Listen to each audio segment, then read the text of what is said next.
Hi everyone, Dr. Jay Mehta here from Mumbai. Welcome to this fertility masterclass where we'll be discussing what to administer in the luteal phase support for patients who are in assisted reproduction. Now, one thing is for clear for all patients who are undergoing IVF, especially a fresh embryo transfer. Alright, in all these patients, there is going to be a corpus luteum which is going to be most probably defective, and as a result of which administering luteal phase support is going to be mandatory. Alright, for people who are undergoing a frozen embryo transfer, remember you can either prepare them artificially or you can prepare them naturally.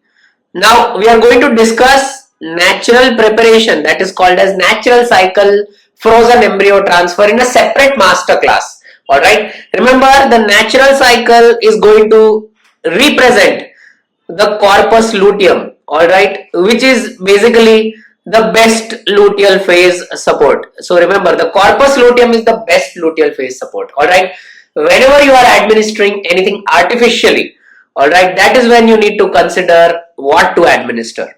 Alright, so let's divide what to administer into basically four parts. We typically have preparations which are injectable, we have preparations which are oral, we have preparations which can be in the form of patch, and we have preparations which are given through the vaginal route. Now all of this is for the progesterone. Remember, the corpus luteum is also going to secrete estradiol, it is going to secrete relaxin, it is going to secrete VEGF, it is going to secrete various other factors. Okay, so out of all these things, estradiol is also something which we would like to administer in the artificial cycles.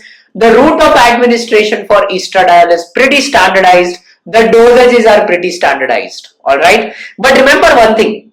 For a progesterone to act, estrogen priming is absolutely mandatory, because it is the estradiol, when the concentration goes up, it induces formation of progesterone receptors. So this is something which you should understand very categorically. Coming to the injectable preparations which we have available, remember progesterone is not very soluble in water. So the standard preparation is the oil-based solution for progesterone injection. The problem is it is going to be very painful and it can cause sterile abscess formation. We all know this. Fortunately, with the availability of aqueous solution, especially because they contain cyclodextrin. Cyclodextrin is a molecule which binds around the progesterone. So once you inject a water-soluble progesterone, the cyclodextrin degenerates, thereby achieving progesterone to be released. Now, injectable preparations have a sustained serum value. Now, why do we need to know this serum value? Remember, the corpus luteum close to implantation is going to secrete close to 25 nanogram plus per ml of progesterone in the body.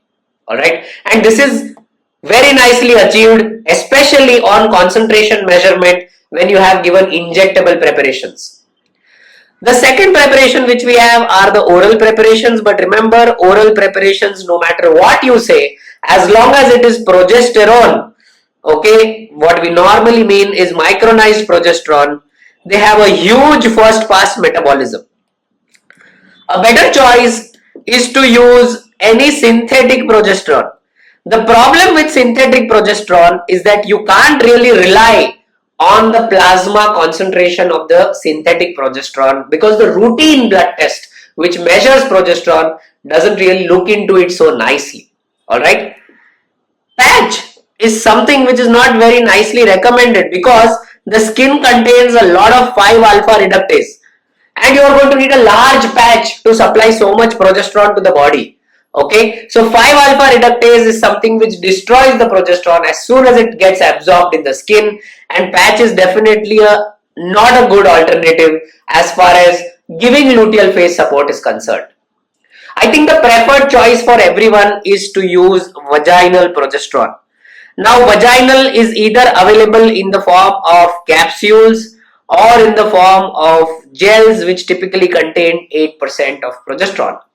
What is very important to remember is that you should have a normal probiotic flora in the vagina for a gel or a capsule to act very nicely. That is very, very important.